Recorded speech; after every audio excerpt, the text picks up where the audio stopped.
സുഗ്രീവനാകിയ വാനരേന്ദ്രൻ പർവ്വതാഗ്രേ വസിക്കുന്നിതത്ര രഘുപതേ. മന്ത്രികളായി ഞങ്ങൾ 4 പേരുണ്ടല്ലോ, സന്തതം കൂടെ പിരിയാതെ വാഴുന്നു.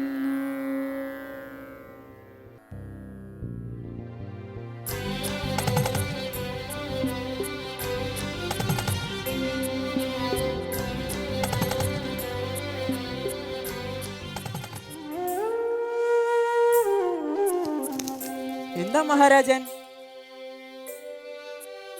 എന്തു കണ്ടിട്ടാണ് അങ്ങിങ്ങനെ ഭയക്കുന്നത്? ഹനുമാനെ, താങ്കൾക്ക് അറിവുള്ളതല്ലേ ബാലിയെ പേടിച്ച് പ്രപഞ്ചമാകെ അലഞ്ഞ എന്റെ അവസ്ഥ. അതുകൊണ്ട് തന്നെ എന്തു കണ്ടാലും ആരെ കണ്ടാലും എനിക്ക് ഭയമാണ്. മഹാരാജൻ, നമ്മൾ എപ്പോഴും ഋഷിമുഖജലത്തിലാണ്. ഇത് ബാലി കയറാമലയാണ്.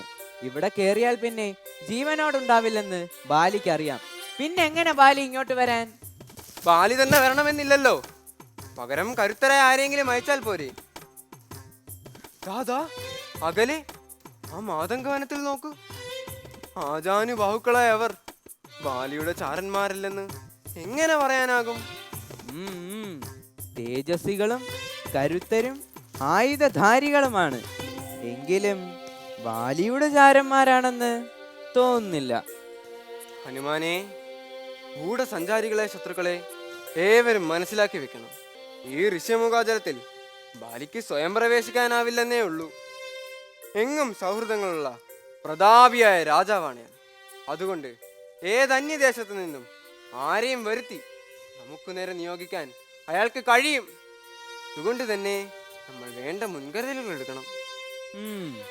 പക്ഷേ ഏതു വിധത്തിലുള്ള മുൻകരുതൽ എടുക്കണമെന്നാണ് അങ്ങ് സൂചിപ്പിക്കുന്നത്? അവർ ആരെന്നറിയുക, അത് തന്നെയാണ് ഏറ്റവും ആദ്യത്തെ മുൻകരുതൽ. അതിന് താങ്കൾ തന്നെയാണ് യോഗ്യൻ. പ്രാകൃതനായ ഒരുവനെ പോലെ താങ്കൾ അവരെ സമീപിക്കുക. അവരുടെ ഭാവം, സംഭാഷണം, ചേഷ്ട ഇതൊക്കെ നിരീക്ഷിച്ച് അവരുടെ ഉള്ളറിയണം. അവർ ദുഷ്ടരാണോ ശിഷ്ടരാണോ എന്ന് വാക്കുകൊണ്ടറിയാം.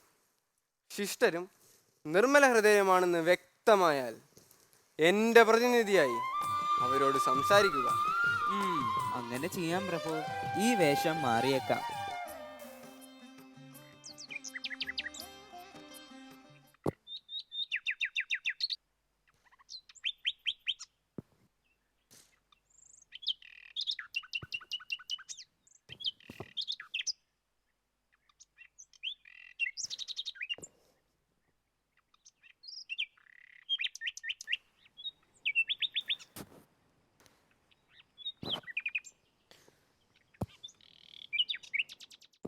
പ്രണാമം. പ്രണാമം. സിംഹത്തിന്റെ നോട്ടം, മഴവില്ല് തൊഴുന്ന ചാപം, അതുല്യമായ അഴക്. പുരുഷോത്തമന്മാരായ ഭവാന്മാരുടെ അഴക് കൊണ്ട് ഈ മാമല തന്നെ തിളങ്ങുന്നു. ആഭരണങ്ങൾ അണിയേണ്ട ഉടലിൽ മരവുരിയും ചാർത്തി ഈ വനഭൂമിയിൽ എന്തിനാണിങ്ങനെ അലയുന്നത്? ആദ്യം താങ്കൾ തന്നെ പറയൂ. പ്രാകൃതവേഷനെങ്കിലും ഭാഷാശുദ്ധിയിൽ ഒരു കുറവുമില്ലാത്ത താങ്കൾ ആരാണ്? നിങ്ങൾ അധർമ്മികളല്ലെന്ന് കാഴ്ചയിലും വാക്കിലും തെളിയുന്നുണ്ട്. അതുകൊണ്ട് ഞാൻ കാര്യങ്ങൾ വ്യക്തമാക്കാം. ഞാൻ ധർമാത്മാവായ വാനര രാജാവ് സുഗ്രീവന്റെ സജീവനാണ്. ഹനുമാൻ അദ്ദേഹം കൽപ്പിച്ചയച്ച ദൂതനാണ് ഞാൻ. അദ്ദേഹത്തെ അന്വേഷിച്ചു തന്നെയാണ് ഞങ്ങൾ വരുന്നത്. ഇവിടെ ഇപ്പോൾ സുഗ്രീവന്റെ പ്രതിനിധിയായി വന്ന് അങ്ങ് പറയുന്ന കാര്യങ്ങളിൽ ഞങ്ങൾക്ക് വിശ്വാസമാണ്. സുഗ്രീവനുമായി സഖ്യം ചെയ്യാൻ ഞങ്ങൾ ആഗ്രഹിക്കുന്നു. ഭാര്യാവിരഹിതനായ എൻ്റെ ജ്യേഷ്ഠന് സീതാന്വേഷണത്തിനായി അദ്ദേഹത്തിൻ്റെ സഹായം ആവശ്യമുണ്ട്. എന്തിനേയും ജയിക്കാൻ പോന്ന മഹാധീരന്മാരാണ് നിങ്ങൾ. രാജ്യവും ഭാര്യയും നഷ്ടപ്പെട്ട് അശരണനായി കഴിയുന്നവനെങ്കിലും സുഗ്രീവ മഹാരാജാവിന് നിങ്ങളെ സഹായിക്കാൻ സാധിക്കും തന്നെ ഞാൻ കരുതുന്നു. വന്നാലും നമുക്ക് അങ്ങോട്ട് പോകാം. എൻ്റെ ചുമലിലിരിക്കൂ, ഞാൻ നിങ്ങളെ ഋഷ്യമുഖാചലത്തിലെത്തിക്കാം.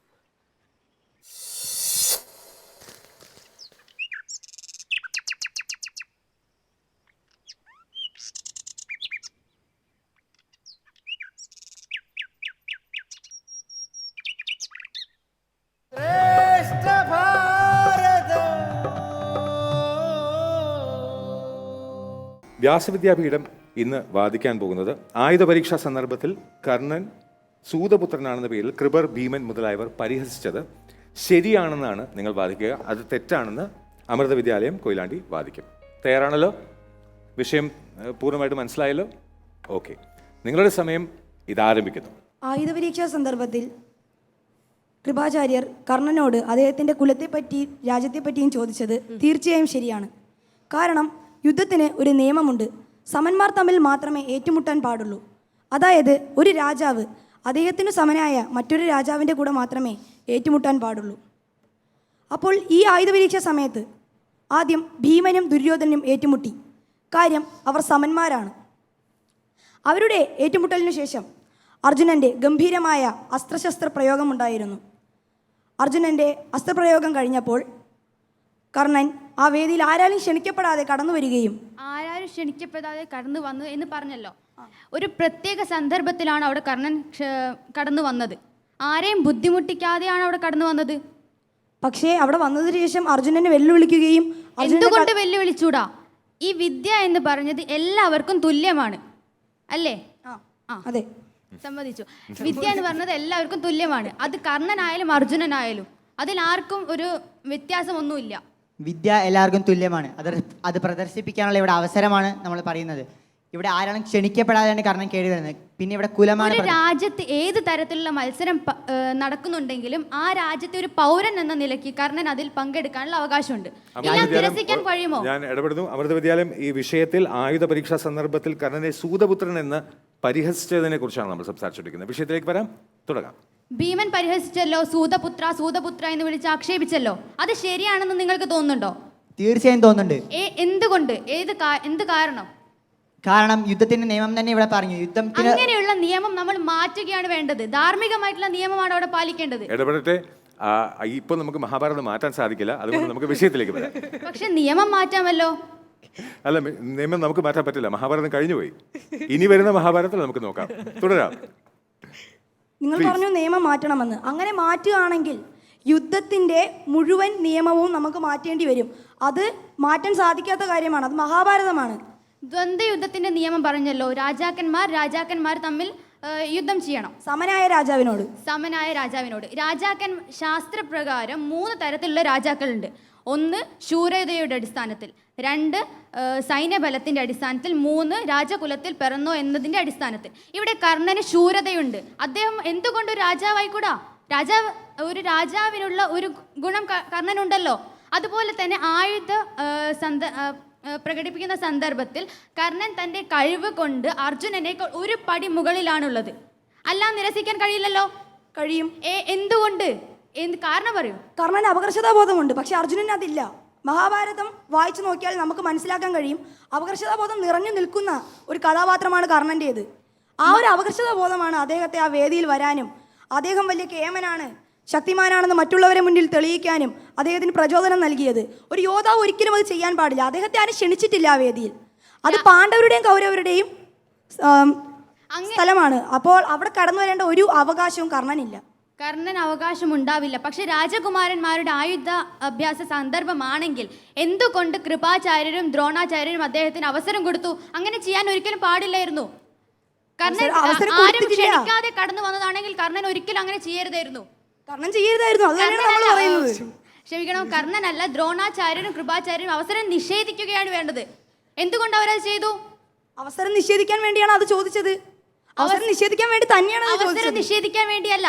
കർണനും അർജുനനും തമ്മിൽ ഏറ്റുമുട്ടിയാൽ കർണൻ ജയിക്കുമെന്ന് ഉറപ്പായിരുന്നു. അതുകൊണ്ട് മാത്രമാണ് കൃപാചാര്യർ അവിടെ കുലം ചോദിച്ച് താഴ്ത്തുന്നത്. അവിടെ എന്താണ് ഉറപ്പ്? കർണന്റെ കഴിവ് അത്രയും കാലം ആരും തിരിച്ചറിഞ്ഞിട്ട് കൂടിയില്ല. കർണനെ പോലും സ്വന്തം കഴിവിൽ തീരെ വിശ്വാസമില്ല. കർണന് മൊത്തത്തിൽ അപഹർഷതാബോധം മാത്രമേ ഉള്ളൂ. കർണന്റെ കഴിവ് ആർക്കും അവിടെ അറിയില്ല.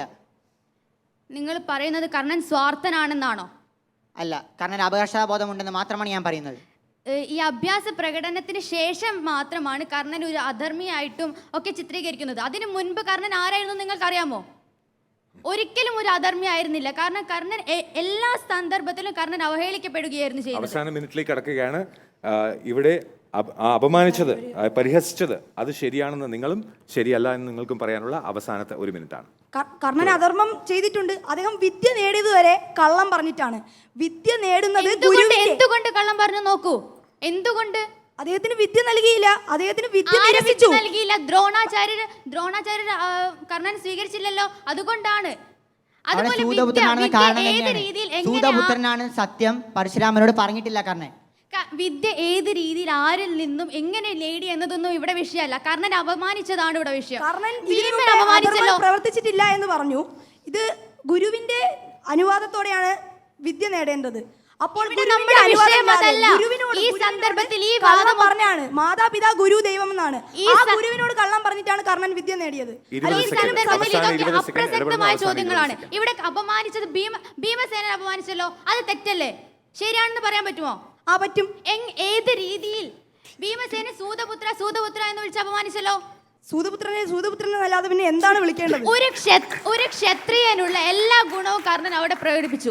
എന്നിട്ടും മനസ്സിലാക്കാത്തത് ആ പാണ്ഡവന്മാരുടെ ഒരു ദൗർബല്യമല്ലേ? അത് കഴിവ് കാണിച്ചു എന്നുള്ളതല്ല. ക്ഷത്രിയനാണോ രാജാവാണോ കർണൻ? മുന്നിൽ നിൽക്കുന്ന കഴിവ് തന്നെയാണ്. അദ്ദേഹത്തിന്റെ കുലമോ ജാതിയോ ഒന്നും അല്ല.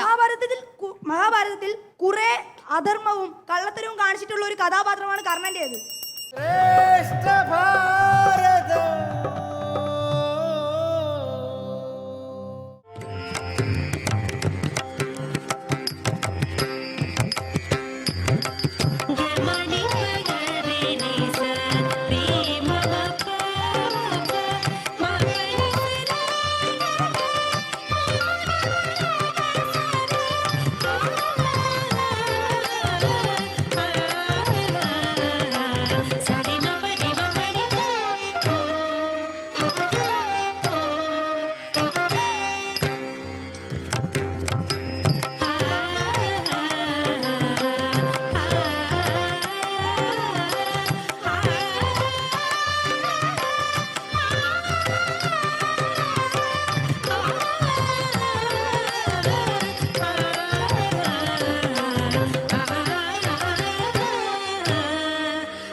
പമ്പാ സരസ് തടത്തിലൂടെ സഞ്ചരിക്കുന്ന രാമലക്ഷ്മണന്മാരെ ഋഷ്യമൂകാചലത്തിൽ നിന്ന് നോക്കിക്കാണുന്ന സുഗ്രീവന്റെ വിചാരം എന്തായിരുന്നു? എ. ഇവർ തന്നെ സഹായിക്കാൻ വരുന്നവരാണ്. ബി. ഇവർ ബാലിയുടെ ചാരന്മാരാണ്. സി. ഇവർ ദേവന്മാരാണ്. ഡി. ഇവർ വേഷം മാറിയ രാക്ഷസന്മാരാണ്. Your time starts now. B. ഇവർ ബാലിയുടെ ചാരന്മാരാണ്. ഇവർ ബാലിയുടെ ചാരന്മാരാണ്. നമ്മൾ ലോക്ക് ചെയ്തിരിക്കുന്നത്. എന്താ അങ്ങനെ തോന്നാൻ കാരണം? കാരണം ഋഷിമുഖാചലത്തിൽ അഭയം പ്രാപിച്ച സുഗ്രീവൻ ബാലിയെ പേടിച്ചു കഴിയുകയായിരുന്നു. ആ സമയത്ത് ബാലി വേറെ ആരുടെയെങ്കിലും സഹായം തേടി തന്നെ വധിക്കുവാനായിട്ട് ആളെ വിട്ടതായിരിക്കുമെന്ന് സുഗ്രീവൻ വിചാരിച്ചു. അവരുടെ യഥാർത്ഥ ഉദ്ദേശം എന്താണെന്ന് അറിയാനായിട്ടാണ് ഹനുമാനെ വിട്ടത്. ഓക്കെ, നമുക്ക് നോക്കാം. നിങ്ങൾ പറഞ്ഞ ഉത്തരം ശരിയാണ്. ടീം എക്ക് 2 മാർക്ക്. നെക്സ്റ്റ് ക്വസ്റ്റ്യൻ ടീം ബിയോടാണ്. ക്വസ്റ്റ്യൻ ഇതാണ്: ബാലി സുഗ്രീവന്മാർ ആദ്യ ദിവസം യുദ്ധം ചെയ്തപ്പോൾ രാമൻ ബാലിവധത്തിനു മുതിർന്നില്ല. കാരണം: എ. ബാലിയുടെ യുദ്ധ നൈപുണ്യം കണ്ട് സന്തുഷ്ടനായി. ബി. ബാലിയോട് ബഹുമാനം വന്നിട്ട്. സി. ബാലിയെയും സുഗ്രീവനെയും തിരിച്ചറിയാഞ്ഞിട്ട്. ഡി. തനിക്ക് ബാലിയെ വധിക്കാനാവില്ലെന്ന് ചിന്തിച്ചിട്ട്. Your time starts now. Option C, ബാലിയും സുഗ്രീവനെയും തിരിച്ചറിയാനാണ്. ഓപ്ഷൻ സി, ബാലിയെയും സുഗ്രീവനെയും തിരിച്ചറിയാൻ പറ്റാഞ്ഞിട്ട്. നമ്മൾ ലോക്ക് ചെയ്തിരിക്കുന്നു. നമുക്ക് നോക്കാം. നിങ്ങൾ പറഞ്ഞ ഉത്തരം ശരിയാണോ? നിങ്ങൾ പറഞ്ഞ ഉത്തരം ശരിയാണ്. ബിക്ക് 2 മാർക്ക്. നെക്സ്റ്റ് ക്വസ്റ്റ്യൻ ടീം എയോടാണ്. ക്വസ്റ്റ്യൻ ഇതാണ്: ഒരാൾ പുത്രനെ പോലെ പാലിക്കേണ്ടത് ആരെയൊക്കെ? എ. അനുജനെയും ശിഷ്യനെയും. ബി. സുഹൃത്തിനെയും ശിഷ്യനെയും. സി. ആശ്രിതനെയും അനുജനെയും. ഡി. ആശ്രിതനെയും ശിഷ്യനെയും. Your time starts now. Option A. അനുജനെയും ശിഷ്യനെയും. ഓപ്ഷൻ എ, അനുജനെയും ശിഷ്യനെയും നമ്മൾ ലോക്ക് ചെയ്തു. നമുക്ക് നോക്കാം. ടീം എ പറഞ്ഞ ഉത്തരം ശരിയാണ്. അടുത്ത ക്വസ്റ്റ്യൻ ടീം ബിയോടാണ്.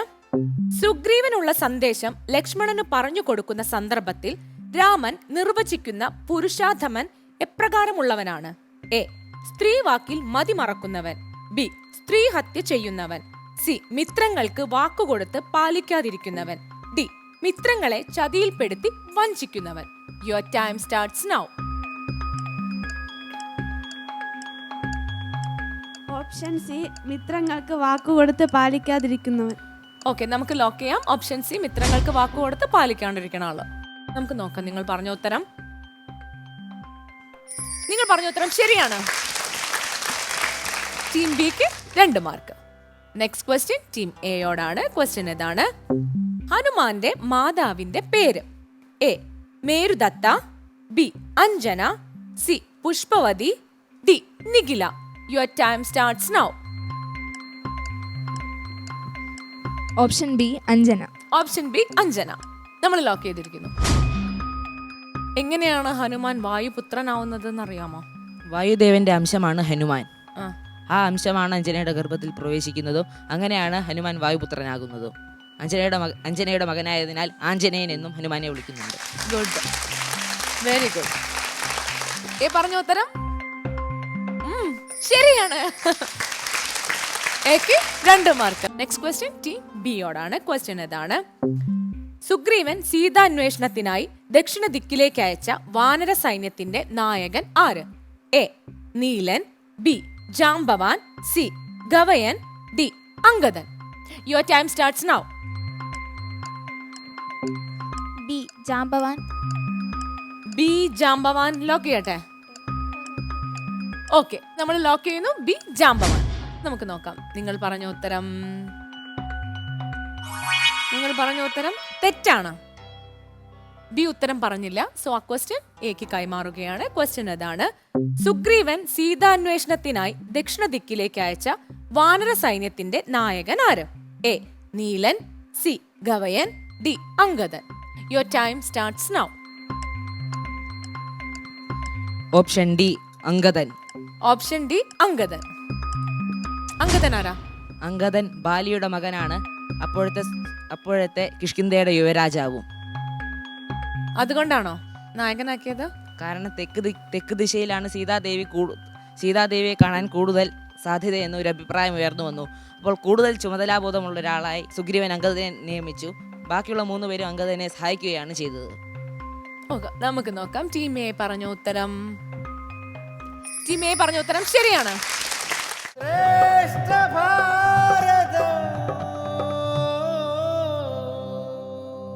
ഓം അമൃതേശ്വരിയേ നമഃ.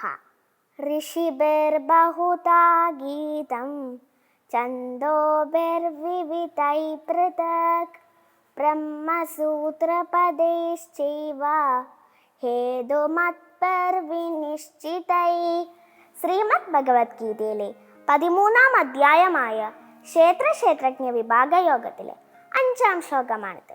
ഈ അധ്യായത്തിന്റെ തുടക്കത്തിൽ അർജുനൻ ഭഗവാനോട് ചോദിക്കുന്നു, പ്രകൃതി, പുരുഷൻ, ക്ഷേത്രം, ക്ഷേത്രജ്ഞൻ, ജ്ഞാനം, ജ്ഞേയം എന്നിവയെക്കുറിച്ചെല്ലാം അറിയുവാൻ എനിക്ക് ആഗ്രഹമുണ്ട്. അതിനു മറുപടിയായി പരമദിവ്യോത്തമ പുരുഷനായ ഭഗവാൻ പറഞ്ഞു, ഹേ കുന്തിപുത്ര, ഈ ശരീരത്തെ ക്ഷേത്രമെന്ന് പറയുന്നു. ആ ക്ഷേത്രത്തിന്റെ നാഥനാണ് ക്ഷേത്രജ്ഞൻ. ക്ഷേത്രജ്ഞനെയാണ് ഈശ്വരൻ എന്ന് പറയുന്നത്. ശരീരമാകുന്ന ക്ഷേത്രത്തിലിരിക്കുന്ന ആത്മാവാണ് ക്ഷേത്രജ്ഞൻ. ഞാനൊരു മനുഷ്യനാണ്, ഒരു വ്യക്തിയാണ്. എന്നാൽ ഈശ്വരൻ എന്നിൽ നിന്നും ഭിന്നനാണ്, അകലെയാണ്. ഇതാണ് സാധാരണ എല്ലാവരുടെയും ധാരണ. സകലതും ഈശ്വരനാണെന്നറിഞ്ഞവൻ ഈശ്വരനെ മാത്രം എവിടെയും കാണുന്നു. സർവചരാചരങ്ങളുടെയും തൂണിലും തുരുമ്പിലും വൃക്ഷത്തിലും വിഷപ്പാമ്പിലുമെല്ലാം ഈശ്വരശക്തി ഒരേപോലെ തുടിക്കുന്നു. ഈ അറിവ് ലഭിച്ചവർക്കും സർവ്വതും സാക്ഷിയായ ആത്മസ്വരൂപം താനാണെന്നറിഞ്ഞ ജ്ഞാനികൾക്കും ശരീരം, അതായത് ക്ഷേത്രമുണ്ടെന്ന് തോന്നലില്ല. അവർക്ക് ശരീരമുണ്ടെന്ന് കരുതുന്നത് മറ്റുള്ളവരാണ്. നമ്മുടെ അമ്പൂറ്റിയമ്മയും ഇതേപോലെ ഞാൻ ശരീരമല്ല, ക്ഷേത്രമല്ല, ആത്മാവാണ് എന്ന് തിരിച്ചറിഞ്ഞ മഹാത്മാവാണ്. ക്ഷേത്രജ്ഞനാണ്. അതിനുമപ്പുറം പരമചൈതന്യമാണ്. മഹാത്മാക്കൾ കരിഞ്ഞ കയറ് പോലെയാണ്. രൂപമുണ്ടെന്ന് തോന്നും, പക്ഷേ യഥാർത്ഥത്തിൽ ചൈതന്യം മാത്രമേ ഉള്ളൂ എന്ന് അമ്മ പറയാറുണ്ട്. അവർക്ക് ഈ ശരീരവുമായി യാതൊരു ബന്ധവുമില്ല. പക്ഷെ നമ്മുടെ മനസ്സ് 100 കാര്യങ്ങളുമായി ബന്ധിച്ചിരിക്കുകയാണ്. ഇത് മനസ്സിലാക്കാൻ ഒരു കഥ പറയാം. ഒരിക്കൽ ഒരു രാജാവ് തെരുവിൽ ധ്യാനനിരതനായിരിക്കുന്ന ഒരു യോഗിയെ കണ്ടു. യോഗിയെ തൻ്റെ കൊട്ടാരത്തിൽ കൊണ്ടുപോയി താമസിപ്പിക്കുവാൻ രാജാവിന് ആഗ്രഹം വന്നു. രാജാവ് തൻ്റെ ആഗ്രഹം യോഗിയെ അറിയിച്ചു. യോഗി ഉടൻ തന്നെ രാജാവിൻ്റെ ക്ഷണം സ്വീകരിച്ചു. യോഗിയെ നിർബന്ധിക്കേണ്ടി വരുമെന്നാണ് രാജാവ് കരുതിയത്. എന്നാൽ യോഗി സന്തോഷത്തോടെ സമ്മതിച്ചതുകൊണ്ട് രാജാവിന് യോഗിയിൽ സംശയമുണ്ടായി. കൊട്ടാരത്തിലെത്തിയ യോഗി എല്ലാ സുഖസൗകര്യങ്ങളുമുള്ള രാജാവ് നൽകിയ ഒരു മന്ദിരത്തിൽ താമസമായി. കുറേ ദിവസങ്ങൾക്ക് ശേഷം തൻ്റെ മനസ്സിലുണ്ടായ യോഗിയെക്കുറിച്ചുള്ള സംശയം രാജാവ് യോഗിയോട് പറയാൻ തീരുമാനിച്ചു. രാജാവ് യോഗിയോട് വിനയപൂർവ്വം പറഞ്ഞു, അങ്ങിപ്പോൾ ഈ കൊട്ടാരത്തിലെ സുഖങ്ങൾ അനുഭവിച്ച് ജീവിക്കുന്നു. ഞാനും അങ്ങനെ തന്നെ. അപ്പോൾ നമ്മൾ തമ്മിൽ എന്താണ് വ്യത്യാസം? അപ്പോൾ യോഗി പറഞ്ഞു, എൻ്റെ കൂടെ വരൂ, ഞാൻ പറയാം എന്ന് പറഞ്ഞ് രാജാവിനെയും കൂട്ടി കൊട്ടാരത്തിന് പുറത്തേക്ക് നടക്കുവാൻ തുടങ്ങി. കുറച്ച് നടന്നപ്പോൾ യോഗി പറഞ്ഞു, രാജൻ, എനിക്ക് മുന്നോട്ട് വെച്ച കാൽ പിന്നോട്ടേക്ക് വലിക്കാനാകില്ല. ഞാൻ ഇനി തിരിച്ചു കൊട്ടാരത്തിലേക്കില്ല. അങ്ങേക്ക് വേണമെങ്കിൽ എന്നോടൊപ്പം വരാം. അപ്പോൾ രാജാവ് നെട്ടിക്കൊണ്ട് പറഞ്ഞു, എനിക്ക് എങ്ങനെ വരാൻ സാധിക്കും? എനിക്ക് കൊട്ടാരത്തിൽ തിരിച്ചു പോകേണ്ടതാണ്. അപ്പോൾ യോഗി ചിരിച്ചുകൊണ്ട് പറഞ്ഞു, എനിക്കറിയാം, ഇത് തന്നെയാണ് ഞാനും അങ്ങും തമ്മിലുള്ള വ്യത്യാസം. എനിക്ക് കൊട്ടാരവും തെരുവും ഒരേപോലെയാണ്. ഇങ്ങനെ പറഞ്ഞുകൊണ്ട് യോഗി തിരിഞ്ഞു നോക്കാതെ മുന്നോട്ട് നടന്നകുന്നു. ഇതേപോലെയാണ് മഹാത്മാക്കൾ. അവർ ലോകത്ത് ജീവിച്ചിരിക്കുന്നുണ്ടെങ്കിലും ഒന്നിനോടും ബന്ധമില്ല. ഈശ്വരൻ നമുക്ക് ഈ ശരീരം നൽകി. വളരെ അത്ഭുതങ്ങൾ നിറഞ്ഞ ഈ ശരീരം ഈശ്വരൻ്റെ പ്രസാദമാണ്. ഈശ്വര ചൈതന്യം എല്ലാ ശരീരങ്ങളിലും കുടികൊള്ളുന്നു. അമ്മ പാടാറുള്ള ഭജനയിലെ ഒരു വരി ഓർമ്മ വരികയാണ്. പുരിവാതിൽ പുറമെല്ലാം പരിപാവനമാക്കുന്നു, പുരിനാതെ അറിയുന്നില്ല, പുരിനാഥെ അറിയുന്നില്ല. പുരിവാതിൽ പുറമെല്ലാം പരിപാവനമാക്കുന്നു, പുരിനാഥെ അറിയുന്നില്ല, പുരിനാഥെ അറിയുന്നില്ല. പുരിനാഥനാണ് ക്ഷേത്രജ്ഞൻ. ആ ക്ഷേത്രജ്ഞനെ നമ്മൾ അറിയുന്നില്ല. ഈ ശരീരം പഞ്ചഭൂതങ്ങളാൽ നിർമ്മിക്കപ്പെട്ടതാണ്. ആകാശം, വായു, അഗ്നി, ജലം, പൃഥ്വി എന്നീ പഞ്ചഭൂതങ്ങളും അവയിൽ നിന്നെത്തിയ പഞ്ചേന്ദ്രിയങ്ങളും. ഈ ശരീരത്തെ നമ്മൾ കണ്ണെഴുതി, പൊട്ടുതൊട്ട്, ലിപ്സ്റ്റിക് ഇട്ട്, വസ്ത്രങ്ങൾ അണിഞ്ഞ് കൊണ്ടു നടക്കുന്നു. പക്ഷെ ഇതിൻ്റെ നാഥനാരെന്ന് അറിയുന്നില്ല, അന്വേഷിക്കുന്നില്ല. ആ നാഥനെക്കുറിച്ചാണ് പല പല ഋഷീശ്വരന്മാർ വേദത്തിലൂടെയും ബ്രഹ്മസൂത്രത്തിലൂടെയും കണ്ടെത്തി യുക്തിയുക്തമായ ഉപദേശങ്ങളിലൂടെ സംശയമില്ലാതെ നമുക്കായി പറഞ്ഞു വച്ചിട്ടുള്ളത്. ആ സത്യം തന്നെയാണ് നമ്മുടെ അമ്പൂറ്റിമയും വളരെ ലളിതമായ വാക്യങ്ങളിലൂടെ നമുക്ക് പകർന്നു നൽകുന്നത്. ഓം അമൃതേശ്വരിയെ നമഃ.